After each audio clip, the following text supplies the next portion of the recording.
O Cachorrinho Samba, capítulo 24, A Felicidade Voltou. Quando o Cachorrinho Samba viu a casa, sentiu o coração bater de alegria. Depois, desceu do automóvel e entrou. Viu Dona Maria esperando para abraçá-lo, toda risonha. Viu Pedro, Dermina, Vera. No auge da alegria, chorava, pulava, corria, tudo ao mesmo tempo. Depois, subiu correndo as escadas, pulando de 2 em 2 degraus, e viu vovó sentada na mesma cadeira de sempre, como que o esperando. Pulou para o colo dela e começou a lamber-lhe o rosto em grande contentamento. Vovó ria e procurava desviar o rosto das lambidas do cachorrinho. Pessoa alguma entende a linguagem dos animais, mas eles falam. Todos os animais demonstram alegria e tristeza no olhar e na voz. Samba, com seus gritinhos nervosos, dizia: "Que felicidade! Como estou contente! Com meu dono, minha dona outra vez! Com Dermina, Pedro e Vera e o colo da vovó! Tenho tudo agora! Nada me falta, nada! Sou feliz, feliz, feliz!" Isso ele dizia enquanto gritava e saltitava, correndo e pulando para os braços das pessoas que mais amava.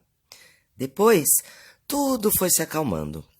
Pedro deu-lhe um grande banho, pois ele estava sujo, o pelo encardido.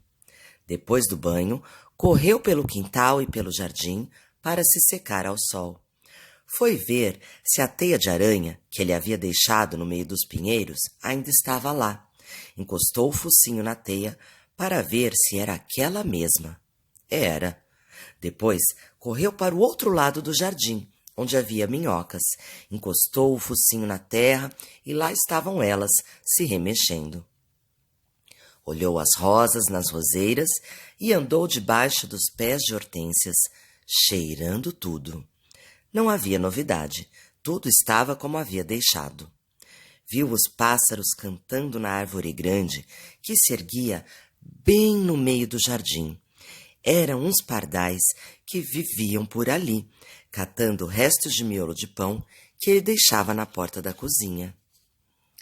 Foi cheirar os tomateiros que Dermina e Pedro haviam plantado num canteiro comprido perto da porta da cozinha. Os tomates já não estavam lá e os pés estavam retorcidos e meio secos.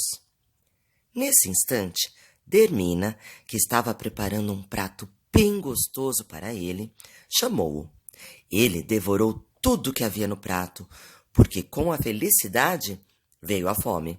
Comeu com prazer, pois Dermina havia feito tudo o que ele mais gostava. Foi quando viu um amigo no portão.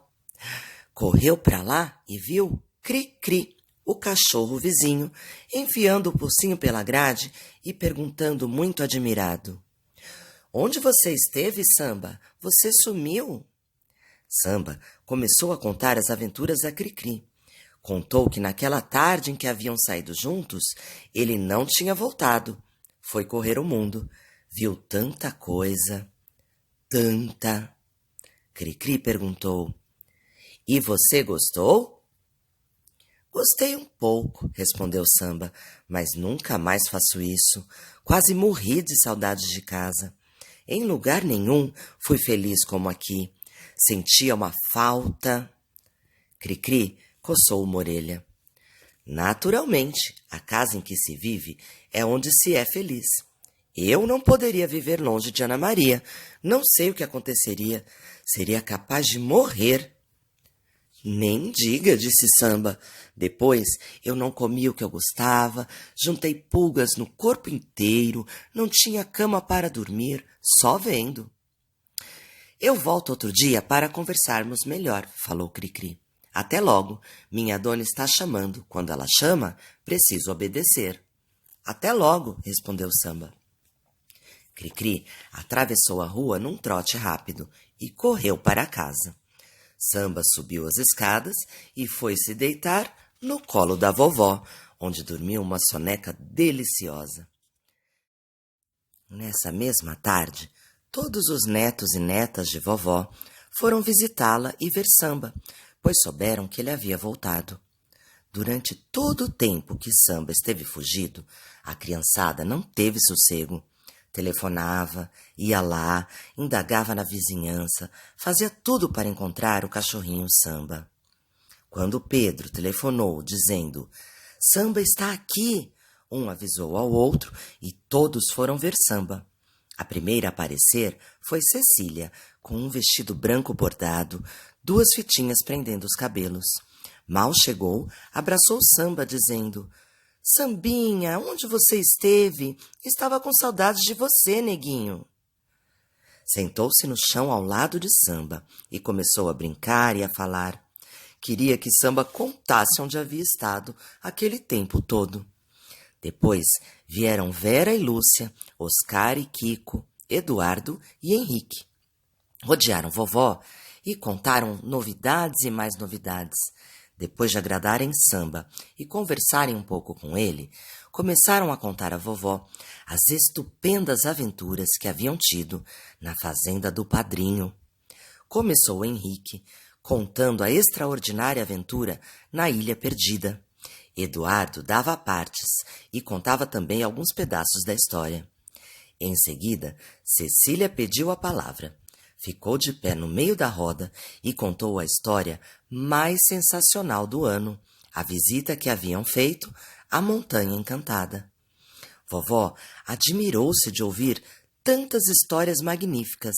A todo instante, tirava os óculos para dizer: "Parece incrível!" Ou então: "Que coisa esquisita!" Eduardo disse que mais parecia história para crianças, dessas que vêm escritas nos livros. Nem parecia verdade. Samba ouvia sem entender nada. Só sabia que as histórias deviam ser bonitas, porque todos ouviam em silêncio. Ele também tinha vontade de contar sua própria história. Contar que passou fome percorrendo ruas distantes, em bairros desconhecidos. Contar que viveu num estábulo, com uma vaca e um cavalo que eram seus amigos e o escondiam quando chegava alguém. Contar que foi preso por Ângelo, um vendedor de jornais, que o tinha levado para a cozinha, onde ele ficou amarrado. Contar que defendeu a família, ajudando-a a prender um ladrão perigoso. Contar que lutou com o ladrão e foi ferido 2 vezes com faca.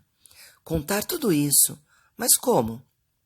Se ele não tinha o dom da palavra, tinha que ficar quieto, só escutando. Cecília, de pé, falou, contou a história dos anões da montanha, contou de que maneira haviam ido parar naquela cidade mágica. Contou a história da pedra que havia girado com eles, o susto que haviam levado. Falou da princesa Filó e do seu noivo, das calçadas de ouro e das comidas feitas com cristas de galo garnizé. Vovó, cada vez mais admirada, quase não podia acreditar em tantas aventuras maravilhosas. Oscar e Kiko falaram depois, cada um por sua vez. Contaram de que modo haviam desconfiado que aquela montanha guardava um segredo.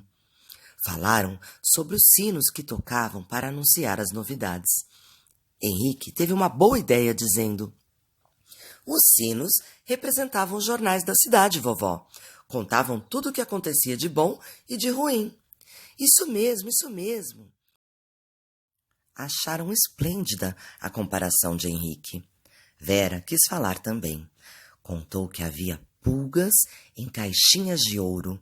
Vovó chegou a duvidar, mas Vera explicou tudo e vovó tirou os óculos para exclamar: "Parece incrível." Lúcia então disse: "Vovó, gostaríamos tanto de saber o que aconteceu a Samba. Será que ele não conta para a gente?" "Pergunte", aconselhou vovó sorrindo. Rodearam Samba outra vez e Lúcia perguntou: "Samba, você pode nos contar onde andou? O que aconteceu durante essa temporada em que andou fugido?" O cachorrinho, naturalmente, não respondeu. Abanou o toco de rabo todo assanhado. Eduardo pediu. Conte, Samba, o que aconteceu com você? Onde esteve? Nesse instante, Pedro entrou na sala com um pratinho cheio de leite com açúcar. Vovó perguntou, para que esse leite? Para o Samba, respondeu Pedro, que gostava muito dele. Ele está fraquinho ainda, por isso precisa ser alimentado de 3 em 3 horas. A criançada deu risada e ficou olhando o Samba tomar o leite. Ele bebeu tudo com muito gosto e pensou, nunca mais fugirei. Onde encontrar o que tenho aqui? Quando terminou o leite, esticou o corpinho para frente e para trás, como fazia sempre que estava satisfeito. Em seguida, aproximou-se dos donos e deitou-se de barriga para cima, pedindo que o coçassem. Foi só risada. Dona Maria debruçou-se e começou a coçar a barriguinha dele, dizendo, o cachorrinho Samba, o cachorrinho Samba. Ele fechou os olhos de gozo. Aquela casa de gente amiga era para ele um pedacinho do céu. De repente, ouviram a voz de Dermina falando da porta da cozinha. Onde está o cachorrinho Samba? Tenho aqui um belo osso para ele. Cecília saiu dizendo, eu vou buscar.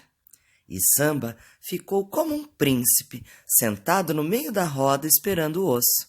Quando Cecília voltou, ele começou a roer, segurando o osso entre as 2 patinhas. O próximo capítulo se chama Devemos proteger os animais.